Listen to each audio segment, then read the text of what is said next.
నమస్తే అమ్మా. నమస్తే అమ్మా. అమ్మా, గుడులకి లేకపోతే దేవుళ్ళకి మొక్కులు మొక్కుకుంటూ ఉంటాం, ముడుపులు కడతాం కదా. వీటికి సంబంధించి ఇలా ముడుపు కట్టేటప్పుడు కానీ మొక్కులు మొక్కుకునేటప్పుడు కానీ ఏమైనా ప్రత్యేకమైన నియమాలు ఉన్నాయమ్మా?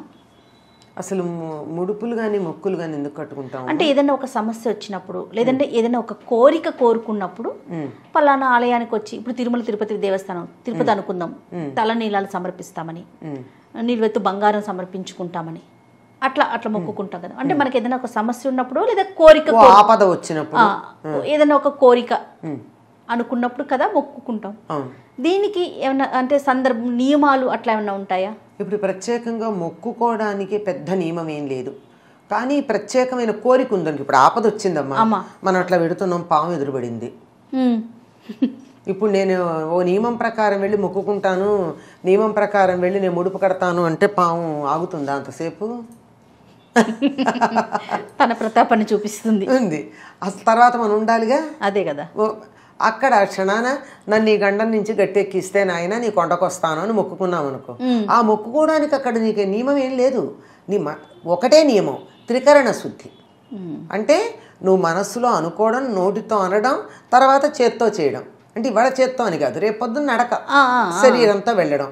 ఈ మూడు ఏకీకృతంగా చేసి నిజాయితీగా ఉండడం ఆపదలో మనం దాటడానికి చేసుకునేటటువంటి మొక్కు. ఈ మొక్కు తర్వాత అది ఆపద గడిచిపోయింది అనుకో, ఆపద గడిచిపోయాక ఇంటికి వచ్చి మనకి ఏం చేస్తాం, ముడుపు కడతాం. అయ్యా నువ్వు నన్ను ఆపద నుంచి రక్షించావు కనుక నేను నీ కొండకి వస్తాను, అందుకని నేను ముడుపు కట్టుకుంటున్నాను నీ కొండకి రావడానికి అని. ఈ ముడుపు కట్టేటప్పుడు మాత్రం ఇది ఆపద నుంచి గట్టెక్కించినందువల్ల కావచ్చు, లేదా నేను పరీక్షలో పాస్ కావాలి, అమ్మాయి పెళ్లి కావాలి, లేకపోయినట్టు ఇంకోటి ఏదో కావాలి, ఏదో అనుకుంటాం కదా, కొన్ని కోరికలు ఉంటాయి. అవి తీరేటప్పుడు, అవి తీరడం కోసం మొక్కు అది ముడుపు కట్టేటప్పుడు మాత్రం ఒక నియమం పాటిస్తారు. ఏమిటంటే స్నానం చేసి చక్కగా శుచి అయినటువంటి వస్త్రాలు కట్టుకుని దేవుడి దగ్గర దీపం పెట్టుకుని, పూజ ఎవరి విధానం వాళ్ళకు ఉంటుంది. పూజా విధానం అందరూ ఒకే రకంగా చేస్తారని చెప్పలేం కదా. అవును, ఎవరి పద్ధతిలో వాళ్ళు దేవుడికి పూజ చేసుకుని హారతి ఇచ్చే లోపల, చివరి కదా హారతి ఇచ్చేది, ఈ లోపల ఒక కొత్త గుడ్డ పసుపులో ముంచి దాంట్లో 5 ప్రమాణాలతో ఏదైనా ఒక సొమ్ము వేయాలి. 5 ప్రమాణాలంటే పూర్వం రూపాయి పావలా వేసేవారు. పావలా 4వ వంతు కదా, రూపాయిలో 4 ఉంటాయి, 4 పావలాలు 5 లేదా 5 రూపాయలు, మీరు ఏదైనా సరే 5 యూనిట్స్ అనమాట. 5 రూపాయలు, 5 5 20 ఏదో మీ ఇష్టం. ఎక్కువగా రూపాయి పావలా పూర్వకాలం, ఈ మధ్య మరీ దానికి విలువ లేకపోవడం మాట ఉంచండి, పావలా కాసులు దొరకట్లేదు కదా, అసలు లేనే లేదు.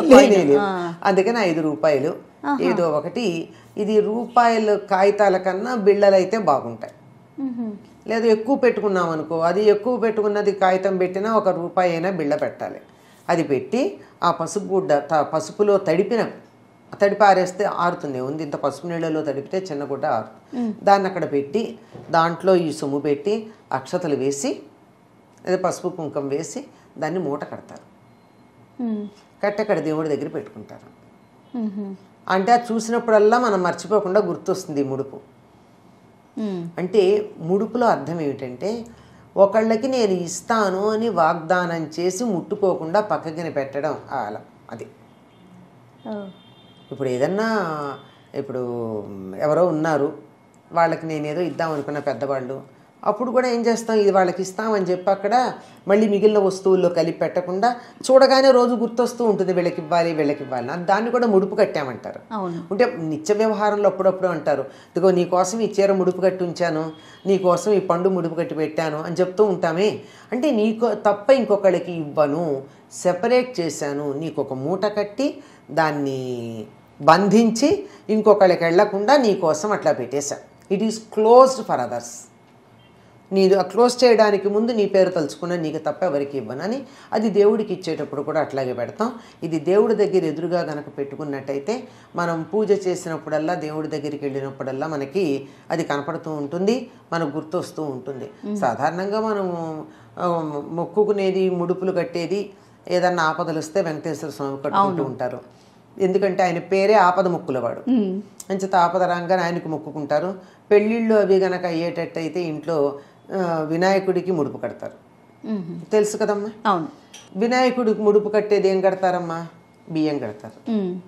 బియ్యం కట్టి 16 రోజుల పండగ అయ్యాక మాకు ఎటువంటి విఘ్నాలు లేకుండా పెళ్లి పూర్తి చేసావు కదా అయ్యా అని చెప్పి ఉండ్రాళ్ళు తయారు చేసి నైవేద్యం పెడతారు. ఓకే. ఆ బియ్యాన్ని ఉండ్రాళ్ళు చేస్తారు. ఇంకా కొంతమంది ఏదో తీపి చేస్తామంటారు కానీ హల్వా లాంటిది. ఆయనకి ఇష్టమైనటువంటి ఉండ్రాళ్ళే కదా, ఆ బియ్యంతోనే నలుగురిని పిలిచి ఉండ్రాళ్ళు చేసి 10 మందికి పెట్టడం. అది కూడా ఆ బియ్యాన్ని కూడా ముడుపు కట్టడమే అన్నారు. కాబట్టి అది కూడా ముడుపు కట్టేటప్పుడు మనం 5 రూపాయలు వేసి 4 అక్షతలు వేసి మూట కట్టాం కదా, ఇక్కడ బియ్యంలో ఒక తాంబూలంలాగా పెట్టి వినాయకుడిది పసుపు వినాయకుడిని చేసి ఆయనకి విఘ్నేశ్వర పూజ చేసి ఇందులోని కూడా రూపాయి పావులోనో 5 రూపాయలు పెట్టి మూట కడతారు. అంటే అది నీ కోసం కేటాయించాను, ఎట్టి పరిస్థితుల్లోనూ మరో దానికి వాడను, నీకే వెచ్చిస్తాను అని పక్కకి తీసి పెట్టడం అన్నది ముడుపు కట్టడం.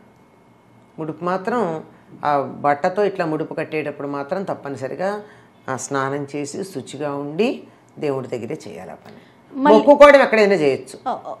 దాన్ని తీర్చాలనుకున్నప్పుడు కూడా మొత్తం తీసుకెళ్లి మనం హుండీలో వేయటమేనమ్మా? ఎట్లా? అక్కర్లేదమ్మా, ఉడిపి విప్పి వేయచ్చా? బట్ట వెయ్యక్కర్లా.